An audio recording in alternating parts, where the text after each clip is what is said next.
With you just having a huge rollout within Courtside Wealth Partners, huge congrats to you on that. Appreciate very, you. Very, very proud of you. I know you feeling that. good. You popped a bottle or what?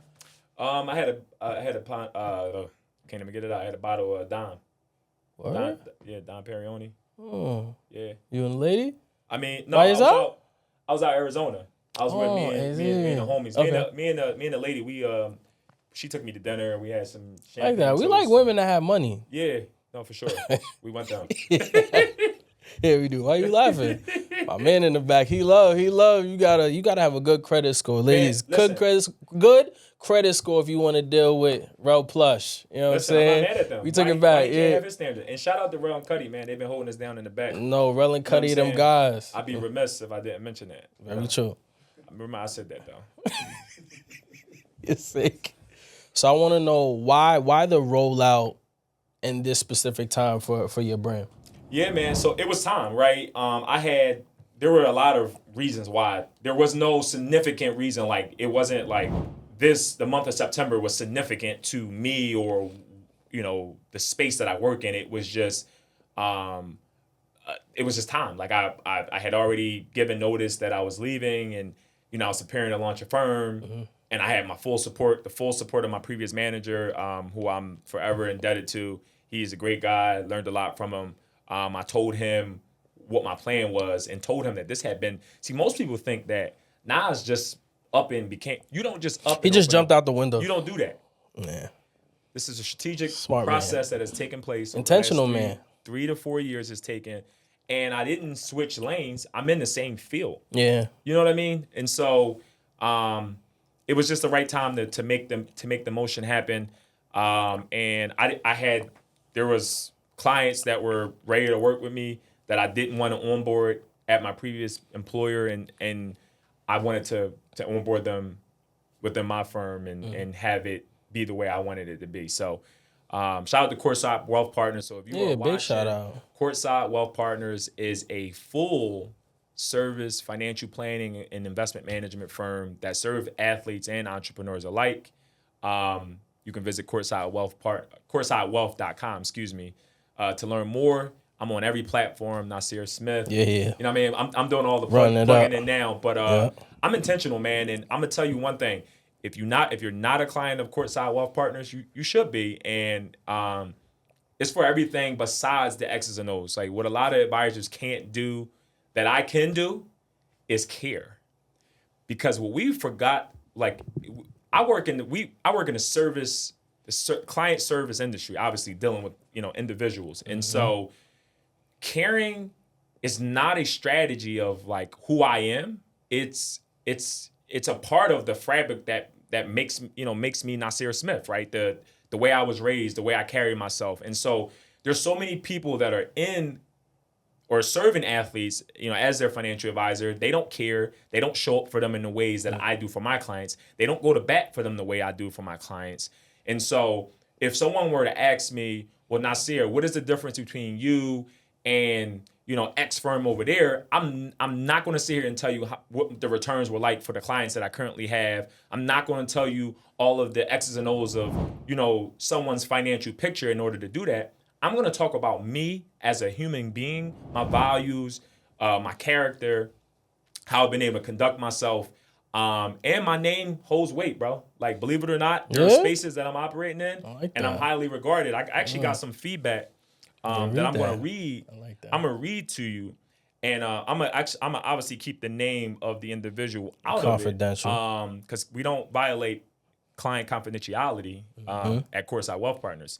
But I want you guys to understand something. So this is what I'm gonna read this, right? So it says, "So great to speak to you yesterday.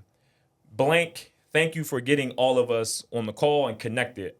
Nisiar, such a pleasure to meet you. Again, just have to compliment you on how you are approaching this business. Even beyond your client, we'd love to support you however we can. It goes a long way for these guys to have someone like you in their corner. Looking forward to continuing the conversation."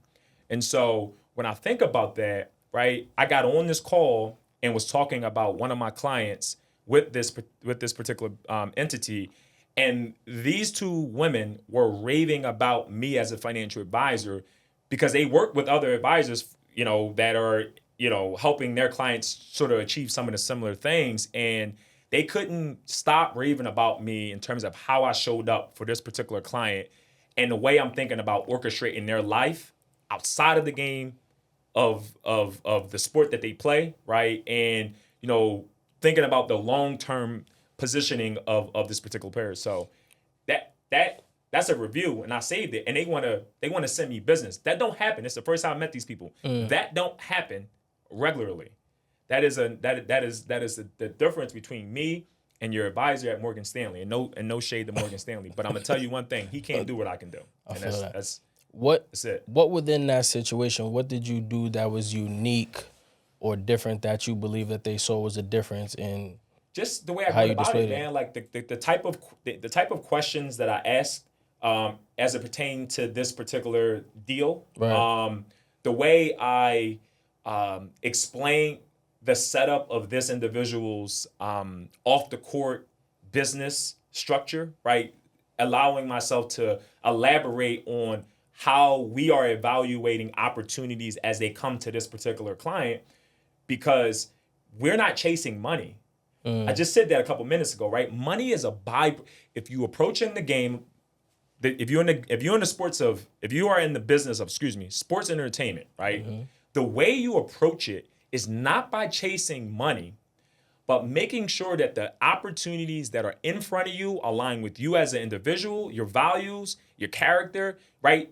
Is it a brand that you want to put yourself behind? And allow money to be the byproduct of that, right? Doing good quality work with good quality people.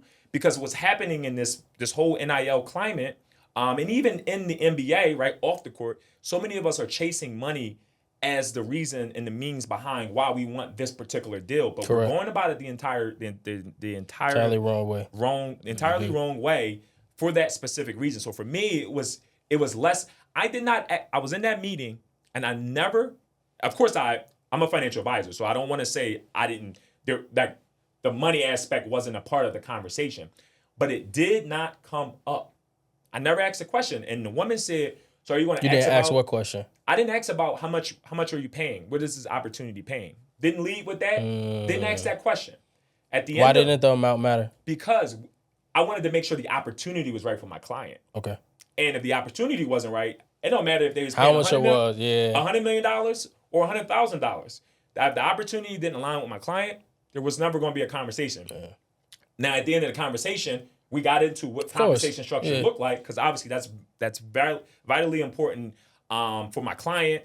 And so they admired that, because most advisors are going into that meeting and the first thing money off top is money off the top, because that's how the money they can get from them that situation trickles down into them. It trickles down into them. Correct. I'm not worried about that. I'm gonna be taken care of because I'm doing the right thing. But guess what? It don't cost nothing to care, and I care. It's not a strategy of mine. It's not a strategy.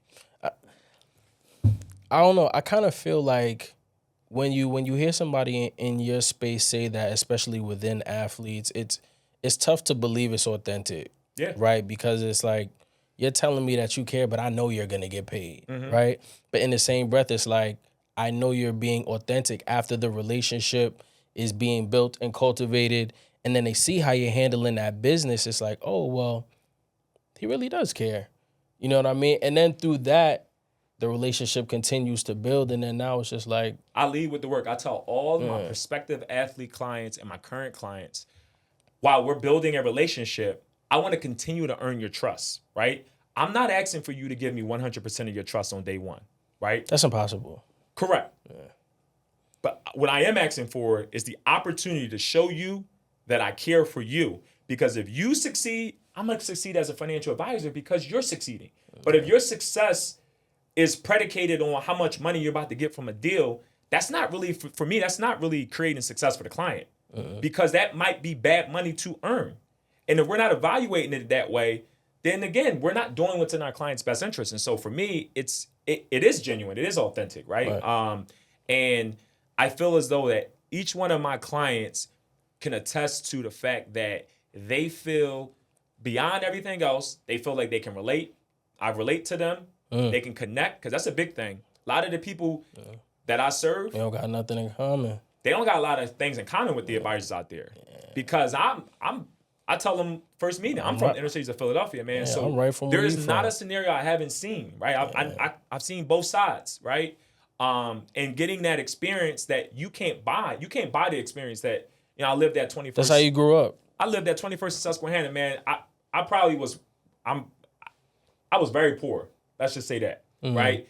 And I come from an environment that, if you knew the environments I came from, sitting here, 5-year-old Nisiar is smiling like, yo, bro, you winning, man. Because those environments could have took me elsewhere, right? And so my clients feel like I can relate to them, like they can talk to me about things beyond the sport that they play in. And one of my clients recently shared, he's like, you know what I love about you, Nas? I can talk to you about anything in life, and our conversations are less about business and finances every time we talk. And that was important for me. That's good. Because if we don't got a relationship about, everything else don't matter. Nothing else matters. Yeah. I think that's really, really important too, because it's like, I think it's really important to be able to connect with the person. Yeah. And like you said, all of the business will follow after. We want to know, like, is there some clientele that you can tell us about personally that who you're dealing with right now? So to not violate confidentiality, I can't mention that. Yeah. What I will say is my clients play in the realm. They play college basketball. They play in the WNBA, and they play in NBA. Those are my clients right now. I don't have any NFL clients yet. I will. Another thing I want to mention about what you just said is the parents. Most advisors are jumping. They don't have relationships with the athlete, right? Because they're so busy trying to woo the parents or the people that are in position to help make the decision. But ultimately, although you may be the decision maker for this kid, if your kid doesn't feel that connection, that relatability, it don't matter how much you love me, because they're gonna say, nah, Dad, I don't really. I'm not feeling him like that. I don't rock with him like that. When they get to make the decision on when they get to decide actually for themselves who they want to work with, they kicking me to the curb the first chance they get, because I was the hire of Rob, not of the athlete. And so that's the next piece of it, So I'm organically picking the right clients that we are best for each other, because Courtside Wealth Partners is a firm that we're close to our clients, but we're partnering together as we put you on this track towards, building financial success in your life. Philly Financial Week is coming up. Yes, sir. Huge salute to you on that. Appreciate you, man. You hosting that here, right? We're live on location at Rec Philly. Shout out to Rec. Shout out to the team at Rec. What can the people expect? What's going to be new about this one that you haven't had in the past years? So, this is something else. This is where I differentiate myself, man. So, right here in the city of Philadelphia. So, 7 years ago to this day. 7 the number of completion, right? I told you that. You did tell me that. You did tell me that. I'm in the numbers too, so you did tell me that. Yeah. But 7 years ago, at that point, I was year 3, year 4 in finance, and I kept running home telling my folks like all this information I was learning at work and while going to school. And so eventually, I'd had an aha moment, like, yo, I want to. If my family is not privy to this information, it's so many people who look like me who also are not privy to this information. And so I called my best friend and I said, yo, this is a female. And I said to her, I said, look, I want to teach financial education to underserved communities right here in Philly. And she loved the idea. And so I remember going to her house, and I got the video on my phone. I was sitting in her living room, her mom's living room at the time. And we recorded the first video to announce what I was doing. And what ended up as an idea that stemmed from a church that I grew up in the middle of North Philly here, on the second floor, has now birthed into an organization, 501c3 nonprofit, that is geared towards financial education for schools and underserved communities across America. And so what a lot of other advisors don't do is they don't philanthropically give back because again, I had been caring way before caring. Before you was getting, yeah. You know what I mean? And so that's why I'm saying I authentically, care about people. And also the work is aligning now. It's aligning. Yeah. So I've been in that space. So we received a citation from the U.S. House of Representatives for this. We also the first and the fourth year, we are honored here at Philadelphia City Council. So it's in the books here in Philly. It's right down the street here at City Hall. That the third week every year in October is Philly Financial Literacy Week. So for those of you who are out there listening, watching, Philly Financial Literacy Week is next week. It's on October the 18th. It's a one-day symposium. It's going to be here at Rec Philly, 901 Market Street.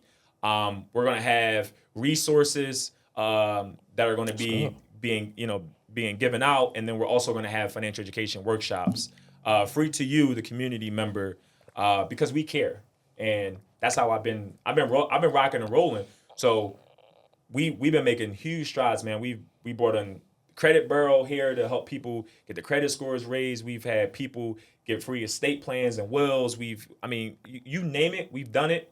And I was doing that before financial education, because now financial literacy is very trendy. It's very trendy. It is. But I got the records to show that I'm a veteran in that space. I never did it for like the camera attention or any of that. I really organically care. And there's so many people that authentically, I keep saying organically, but there's so many people that have been impacted by the work that my organization and I've been doing. So, how many people you expecting roughly? This year we're going to be here in front of the house, so roughly about 100 people. And it's through the week or it's one day? So forgot that. Good question. Yeah. So it's a one-day symposium, but from the 15th, the 16th, and the 17th, we are in schools in and around the greater Philadelphia area. We partnered with Vanguard, who is deploying Vanguard volunteers. They're deploying volunteers to partner with us, and we're going out into schools and facilitating financial literacy programming for the students. That's also part of the week. So we've been doing it that way for a while. When we first started, we had a daily theme, but we recognized that people obviously have things going on every day, so they weren't able to get out to every event. But yeah, man, October the 18th starts at 1:30. Make sure you're here. You could visit Philly Financial. That's financial spelled with a PH. .org and register for your workshop, or you can check it out. Register for the symposium. And then you can go to Philly Eventbrite and look up Philly Financial Literacy Week as well. So, yeah, we're gonna make sure that we put that in the details of the conversation as well too. Appreciate that. This is gonna look good in your book. Ooh, the book. Yeah, the book. All right, good audio book. I was talking to Rel Plus. She gonna write a book too for us very, very soon. But you got to give us like a audio book. You know what I mean? If you've been in the game for 10 years, we need, what's that, a decade? That is a decade. Calm decade. It'd be 11 in December. 11 years. I was trying to find this video. No, we gonna make sure the editor get that. Yeah. Yeah, we definitely gonna do that.